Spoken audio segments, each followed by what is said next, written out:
You will be wondering why Dangote has been at the center of crisis since he established and flagged off the operations of his refinery in 2024.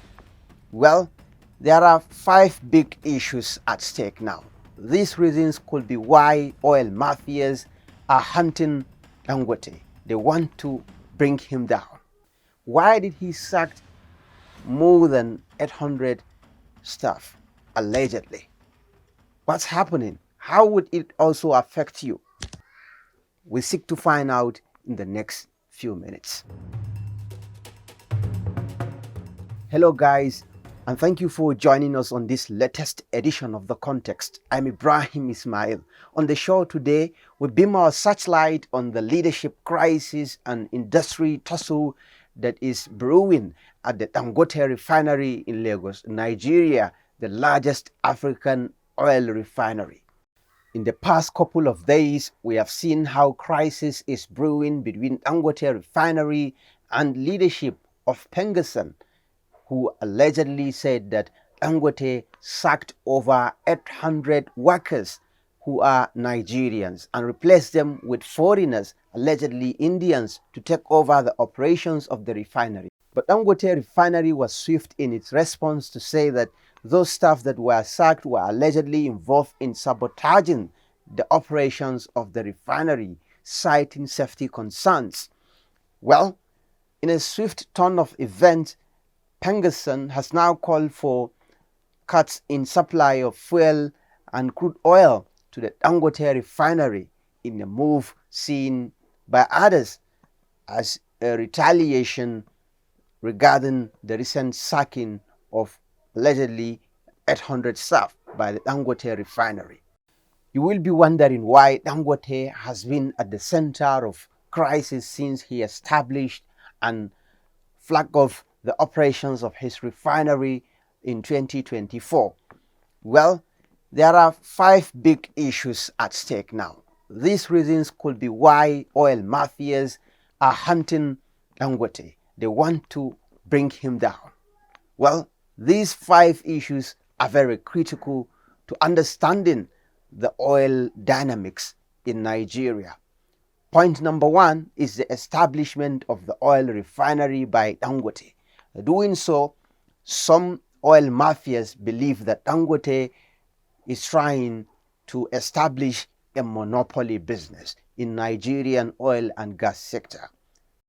For over 30 years now, Nigerian government has failed to establish or revive a single refinery. To have a functional refinery in Nigeria, the government has failed, and despite the fact that billions of dollars were allegedly siphoned, meant to be used to revive those refineries in Nigeria, and for Dangote to single-handedly build the largest refinery in Africa, he is considered as a threat by so many oil mafias, including some cabals in the government. And that's why a lot of things have been happening at the Dangote refinery since they began operations in 2024.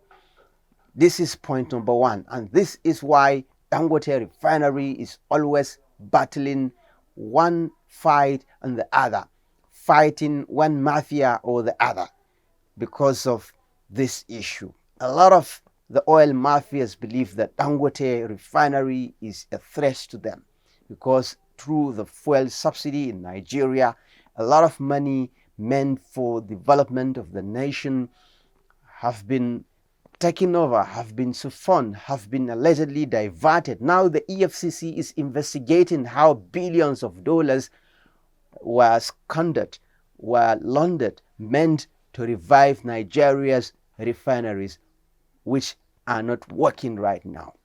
You remember the news of the reviving of the Warri refinery, the also Port Harcourt refinery, and also the promises made by this administration that the Kaduna refinery will also be functional. But now it's the only Dangote refinery that is working. This is point number 1, and this is why Dangote refinery is battling so many fights, because of this issue of showing his own capability and capacity to establish a functional and Africa's largest refinery in Nigeria, precisely in Lagos. Then, point number 2 in this conversation is the introduction of free petrol delivery by the Dangote Refinery. The introduction of over 4,000 CNG powered trucks by Dangote Refinery to deliver petrols free of charge to independent marketers across the nation is considered as a threat by so many oil mafias, and they believe that this is a threat to their business because Dangote may be establishing a monopoly in this aspect. These 4,000 CNG powered trucks cost Dangote nearly 1 trillion naira, more than 700 billion naira. And this will also help in cutting costs of transporting fuels from Lagos to Maiduguri, from Lagos to Sokoto, and to different parts of Nigeria. And marketers will now just place an order, and then Dangote Refinery will deliver the fuel to them free of charge. So this is also another angle to this crisis. And that's why a lot of people believe that buying fuel from Dangote will be cheaper, and Dangote Refinery will definitely actualize its dream of making petrol very cheap and accessible to all Nigerians, no matter where they reside. Free of charge, marketers can now receive fuel deliveries from Dangote Refinery. And this is what a lot of people allege, that the oil mafias don't want Dangote Refinery to thrive. And then comes the issue of petroleum transport workers. Their drivers association is accusing Dangote of trying to force some people out of business, trying to sabotage their own union by restricting some of the people that are working in his plant of not having that access to join a union. Unionism has been quite a very big concern, because with the plan to employ a lot of drivers, thousands of them, by the Dangote Refinery, the Union of Petroleum Transport Workers have kicked against this plan, citing concerns that Dangote Refinery may cause job losses to their members. But Dangote himself kicked against this, claiming that, look, I am creating more jobs than what you are thinking. Each truck will have not less than 6 people, according to an estimate. Right now, this issue hasn't been resolved. What do you think about this crisis between Dangote Refinery, Pengassan, and other oil mafias within the oil and gas industry? Join the conversation below. Thanks for watching The Context. I am Ibrahim Ismail.